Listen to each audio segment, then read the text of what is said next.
All right, Vince, we've come to the point. The questions have whittled down. I've got one that I've been kind of sitting on because, Okay. again, it kind of plays into one of our rapid fire These are some questions. tough questions this week. Today. I just want to put that out there. They weren't meant to be tough, but Well, they are. I think some of them, you're probably right. Are you ready for rapid fire, though? I'm always ready for rapid fire, Sean. I'm fired Let's up. do it. Let's do it. Yes. So, Thistlemore Pottery has a question. How confident are you Notre Dame will beat BYU, and how confident are you they can win out? Yes, I know that's Oof. asking a lot. So that it's kind of related to this first question, which is on a scale of 1 to 10, what chances do you give Notre Dame to be ranked again this season? I think that is setting the bar fairly low. Now, after you lose to Marshall, that's where you got to set the bar, and I totally understand and respect that. But I think that if they can beat BYU, they'll be ranked at the end after that game's over. I mean, yeah, I do. And I think that there's a case to be made, that they could be in the 24-25 spot now. But I think if they beat BYU, they're absolutely going to be ranked. So I don't think we'll have to wait very long. If Notre Dame wins, I think they'll be ranked. I do. See, I don't know about that because as of right now, they got like 3 votes in the coaches poll. Those are the only votes they're getting in either poll right now. And I think what makes it difficult, one, you've got a 2-loss team in Notre Dame with a loss to Marshall. If they had beaten Marshall, here's what's crazy. They're barely getting any votes in either poll. If they had beaten Marshall, if their only loss had been that respectable loss at Ohio State to start the season, they'd at least be in the top 12 right now, if not the top 10. Because their only loss would have been to Ohio State. But as it is, they lost to Marshall.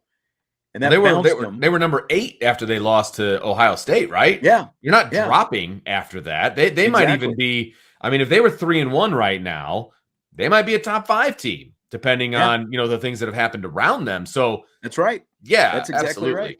And that's what's crazy is so instead they're sitting at 2-2, they're unranked and barely getting any votes.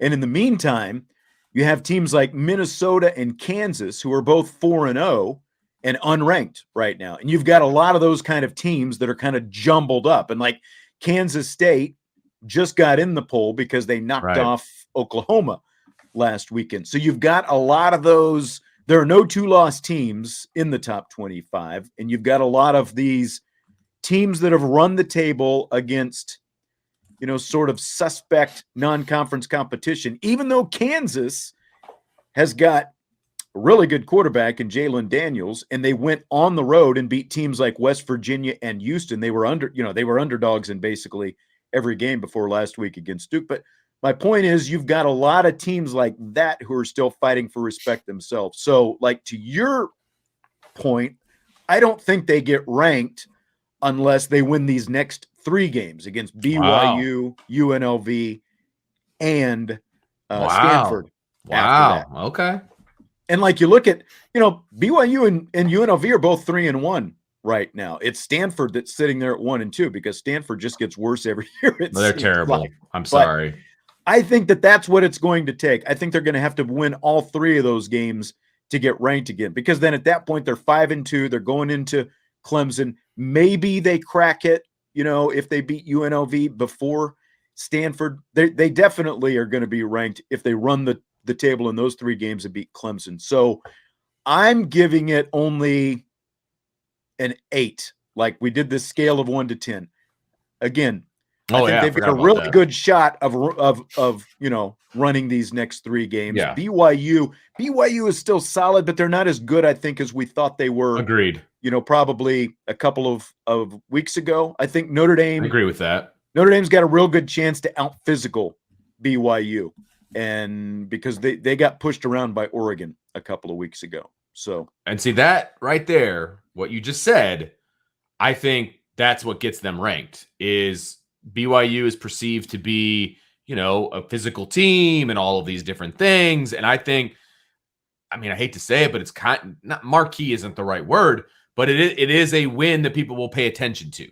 Yeah. And, with it being in Vegas and the uniforms, I know that shouldn't mean squat diddly, but I still think it's going to mean something. And I think that even though BYU, they stumbled against Oregon, they're going to win 2 more games. So they're going to be 4-1 going into the Notre Dame game. I think they're going to be ranked. So it'll be a win over a ranked team. I think that's all it's going to take. A convincing victory would be nice, but I would also say that a win period ggets them ranked. But we'll see. We should revisit this. Oh, we will. Oh, Minnesota has Purdue this week, so they should be 5-0. Kansas has Iowa State.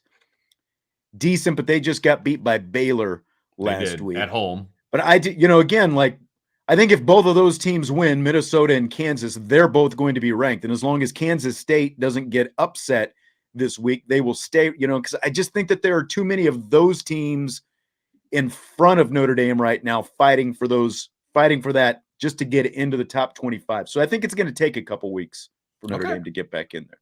Love it. I mean, I get your point because BYU is ranked right now as well. So if Notre Dame wins, sure. Obviously this is next week. So if Notre Dame wins, then that's going to topple somebody. And, those spots are always pretty much revolving, in that like 15, 16 to 25 range. I just think it's going to take more than a week for Notre Dame to get the best part about this, because of the 2 losses and the loss to Marshall. The best part about this is Monday, October 10th is we have a show and the rankings will be out. That's true. So there'll be one of the things we can talk about on Monday.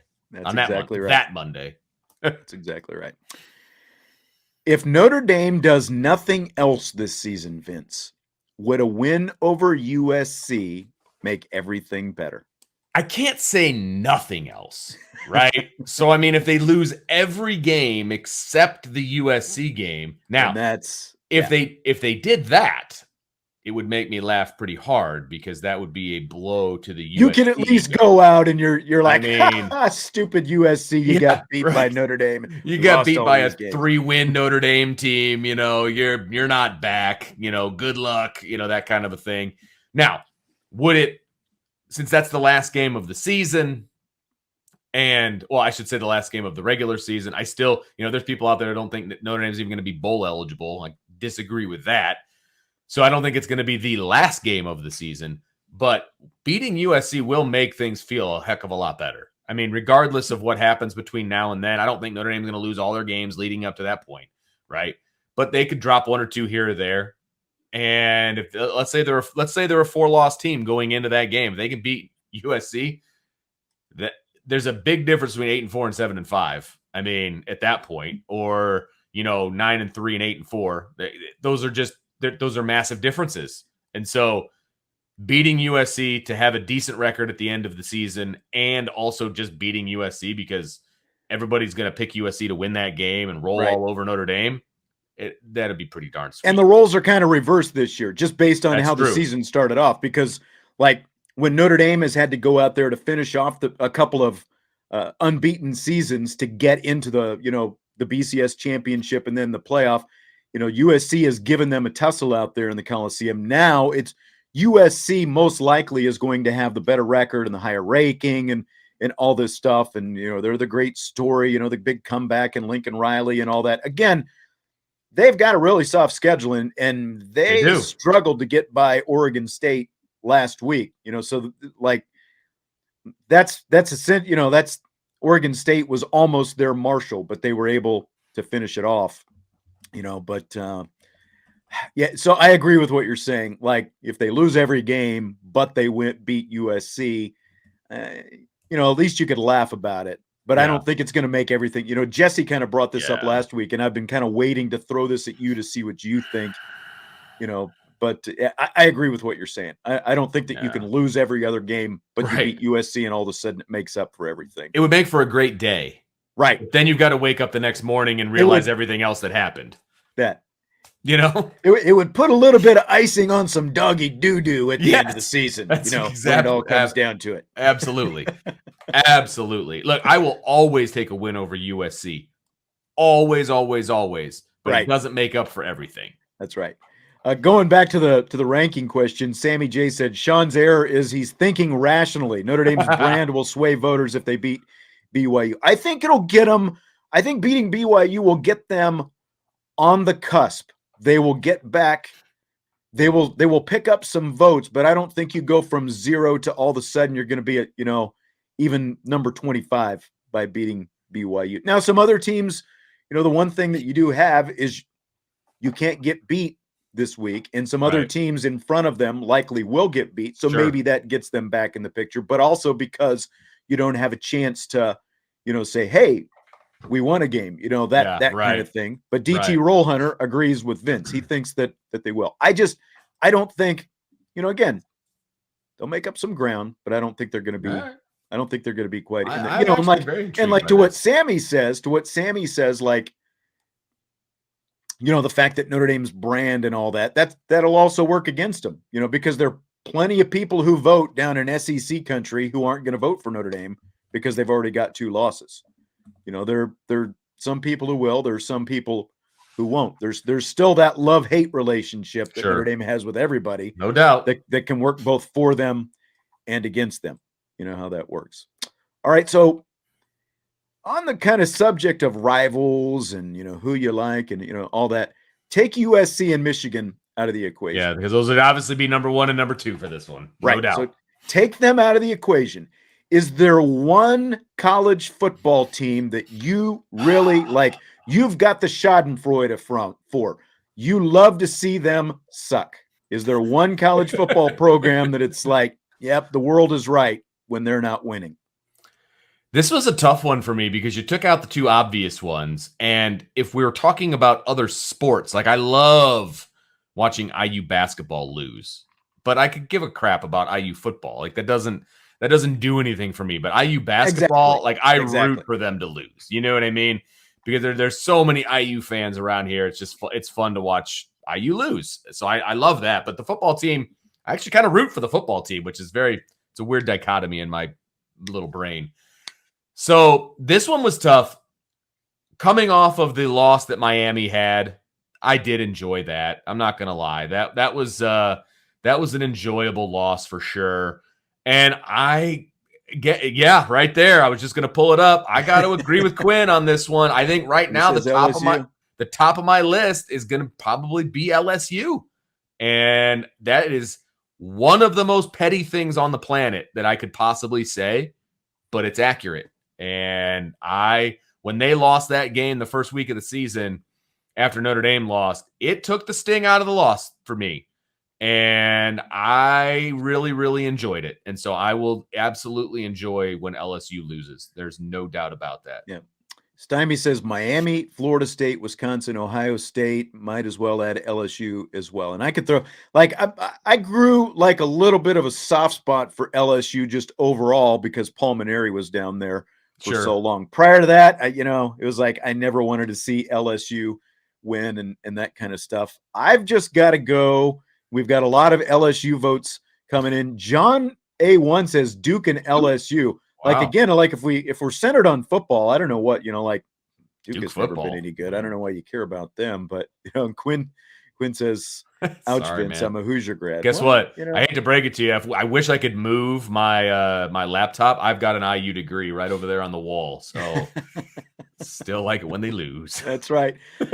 I've just got to go with Miami, because again, I think anyone, you were still relatively young in those intense Notre Dame Miami years, late 80s and early 90s, and Jimmy Johnson and Lou Holtz, shave Jimmy Johnson's butt for me and all that stuff. I still go back to that when that Miami rivalry was every bit as intense as USC and Michigan.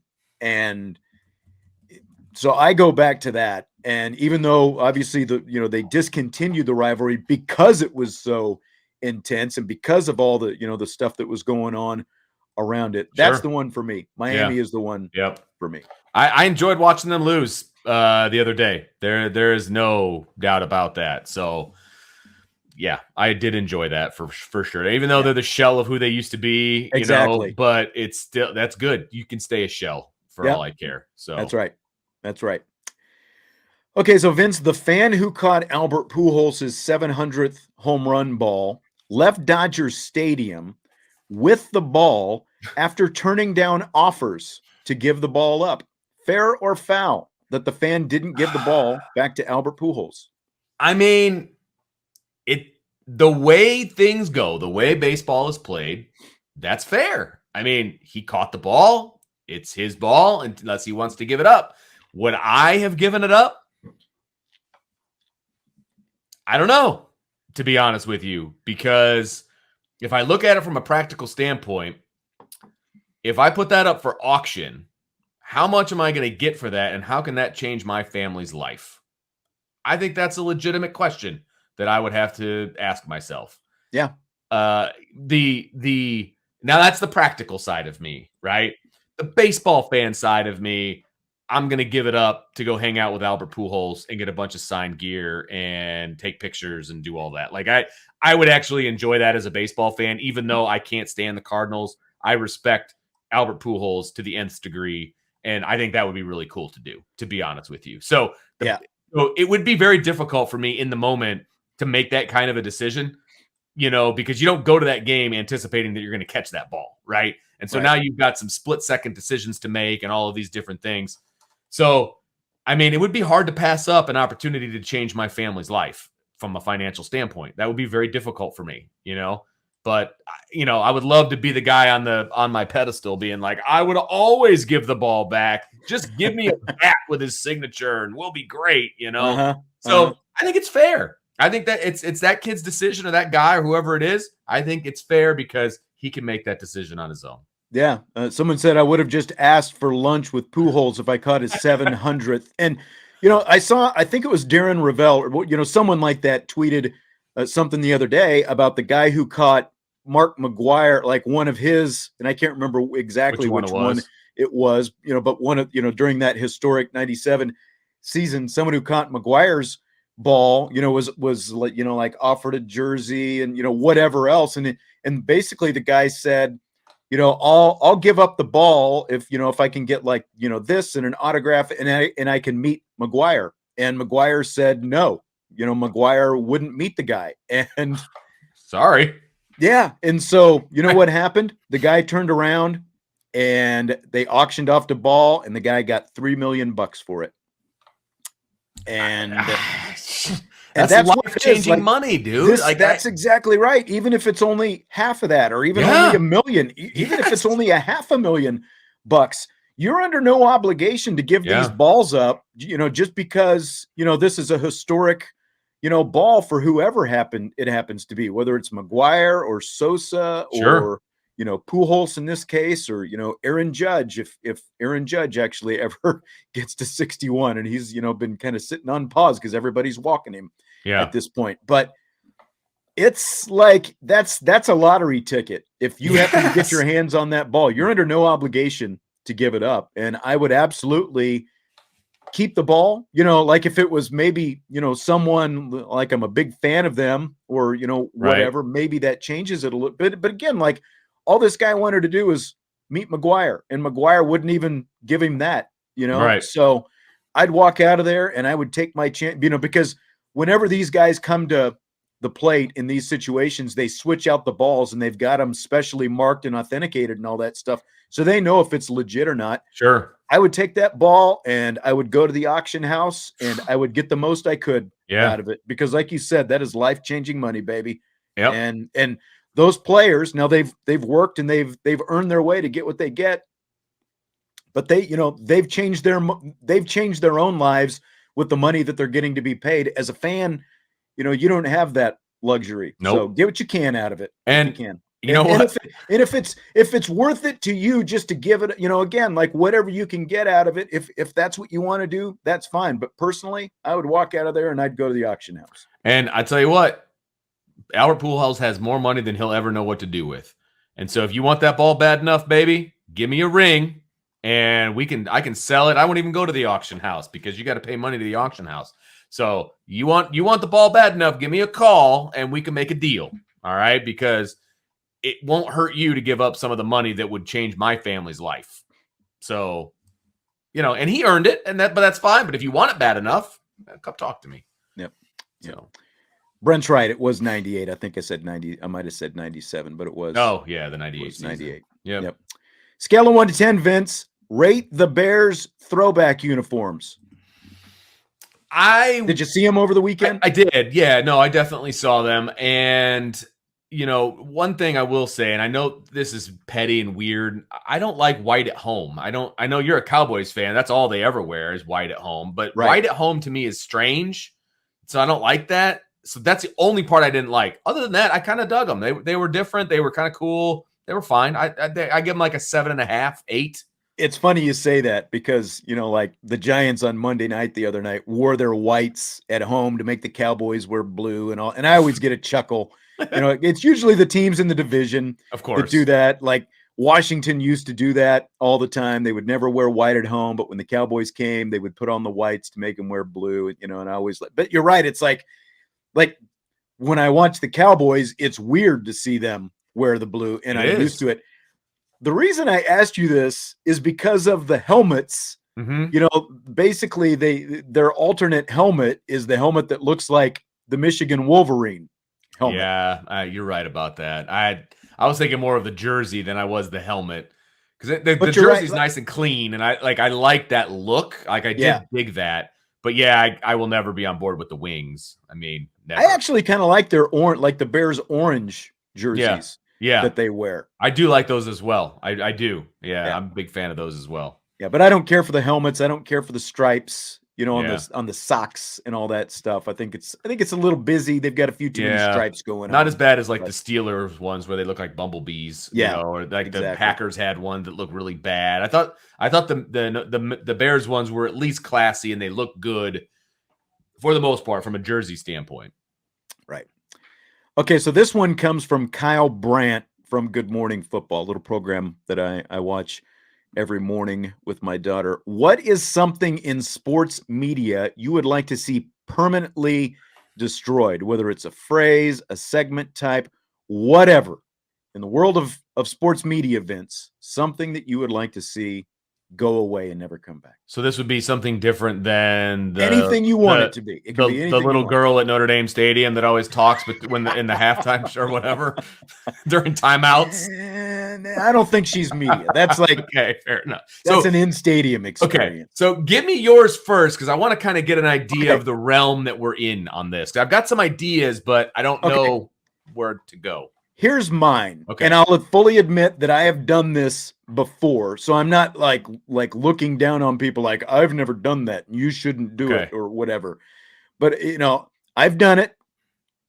I think we are past the photo of the stadium or the arena, that we post to social media and it's your seat.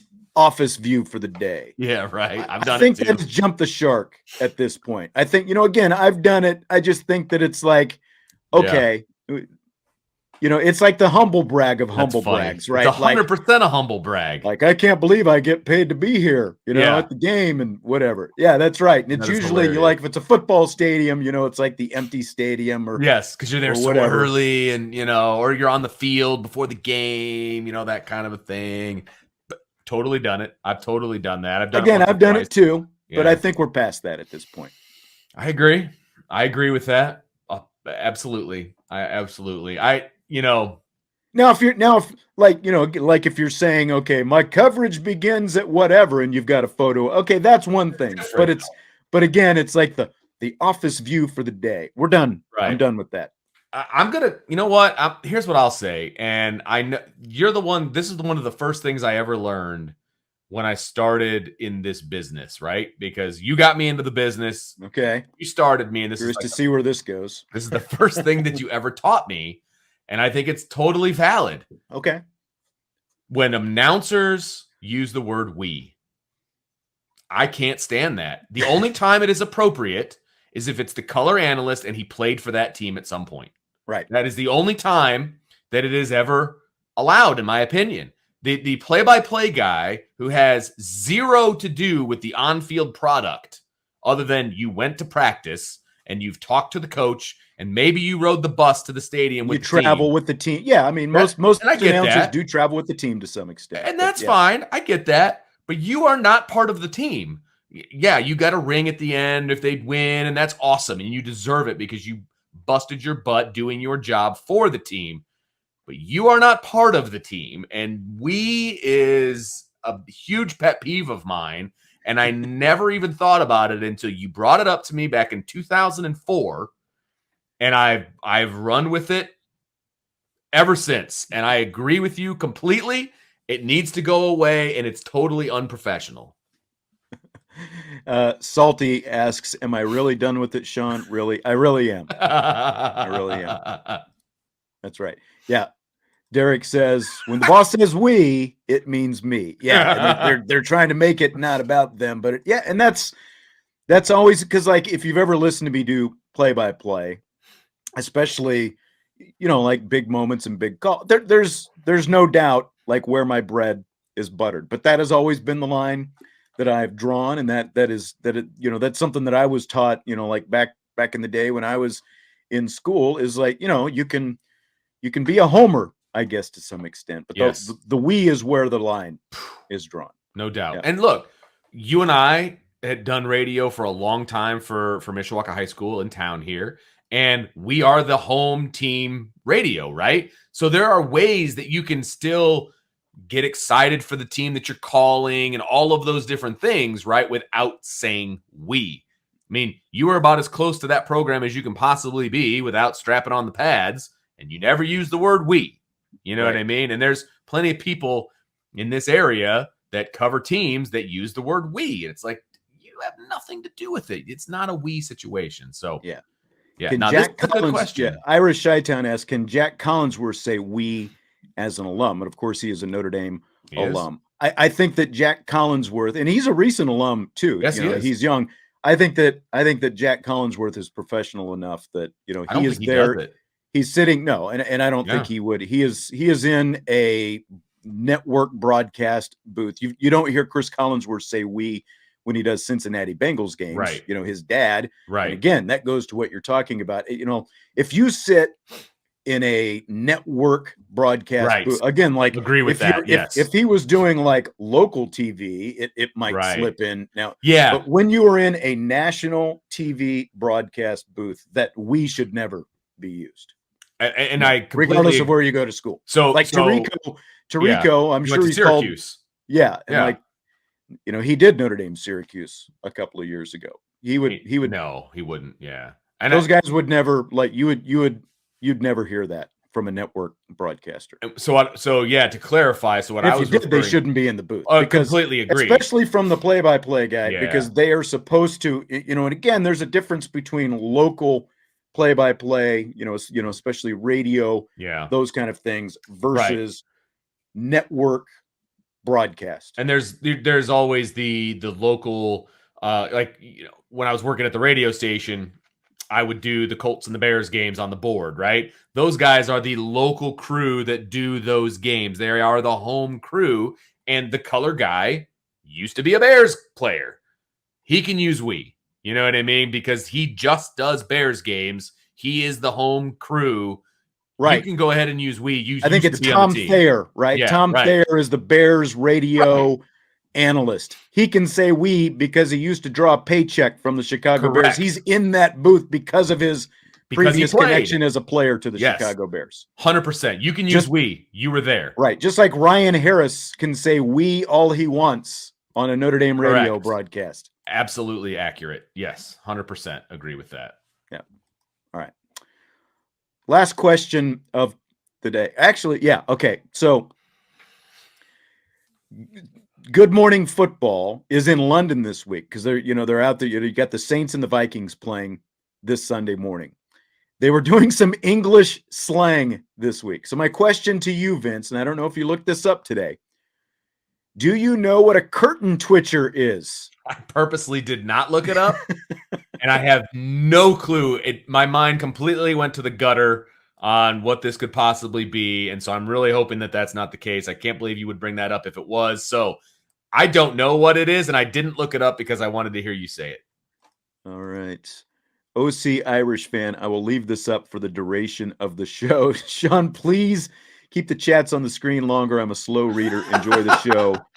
OO Irish fan. All right. So I will leave that up.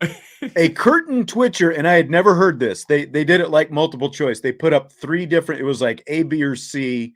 Okay. Which is the real, English slang phrase. A curtain twitcher is an English slang term for someone who's nosy and always in somebody's business. Really? Yeah.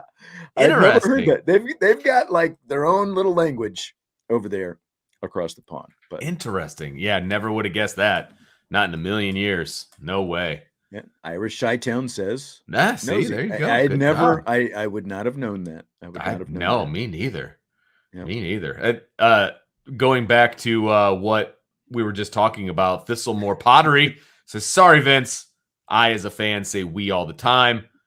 Hold it. I didn't mean to take that down. Okay.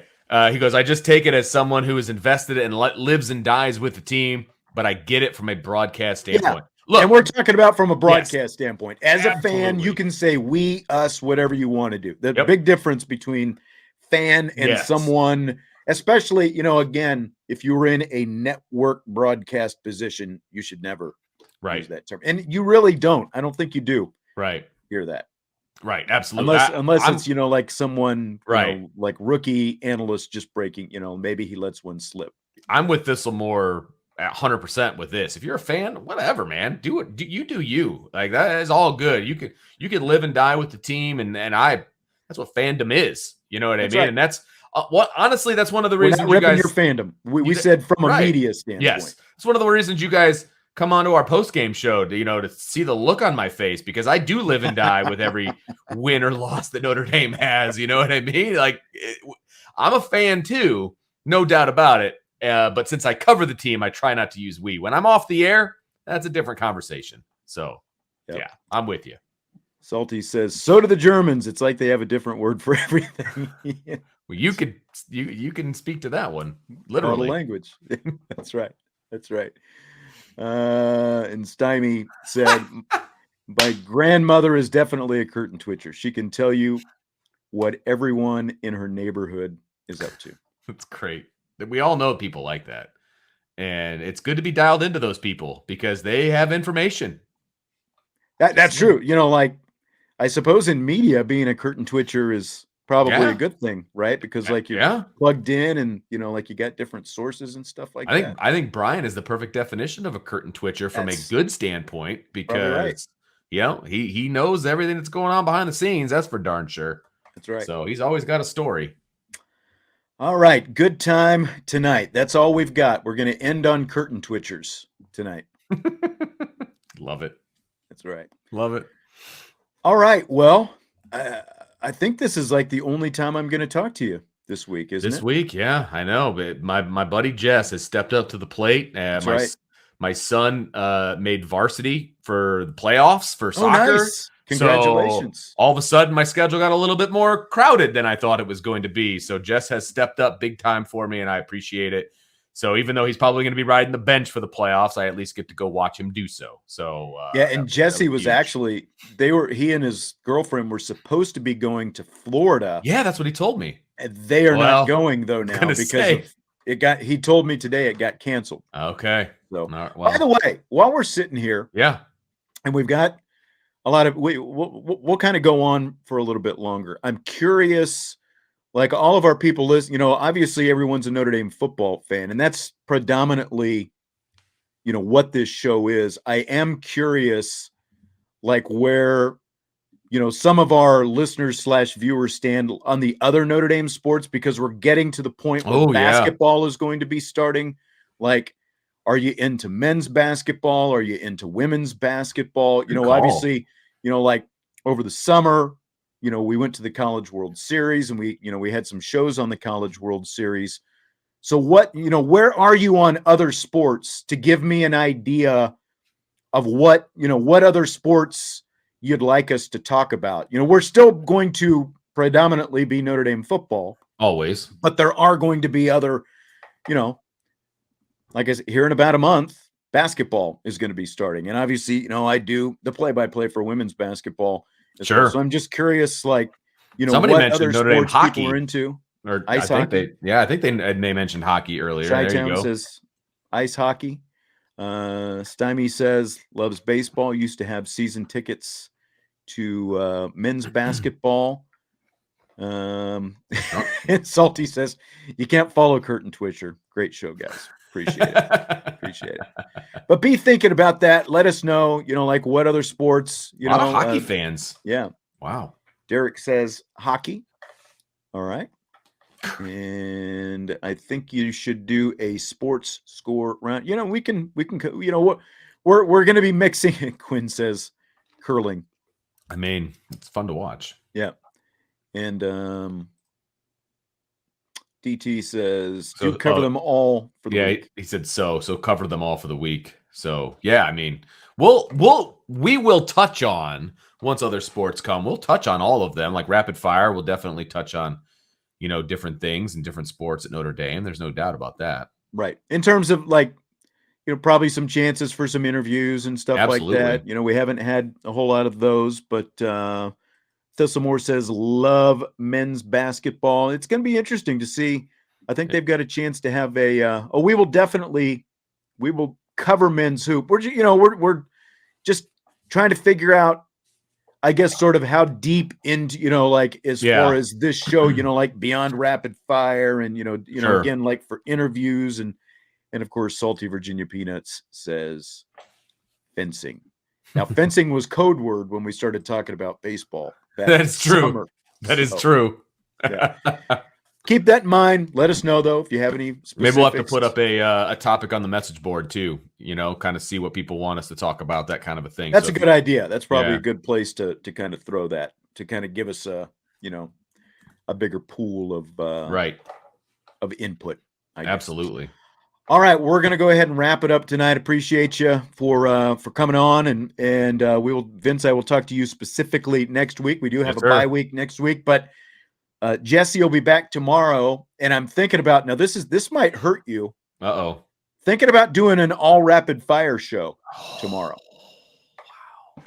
I know. You better, I mean, if you have, I don't know what your schedule's like, but if you want to jump in for a little bit. I believe tomorrow, if I'm not mistaken, I mean, who wouldn't want to cover girls volleyball? That's what I get to do tomorrow. So that's a good question. All the jumping and leaping and everything else. Athletic ability. Spiking. Yes. I saw a video the other day of a dog playing volleyball. Really? Actually. Yeah. That's impressive. Yeah. All right. Well, let's just wrap it up on that. Curtain Twitchers, beware. We will talk to you tomorrow. IB Nation Sports Talk. Thanks for coming in tonight.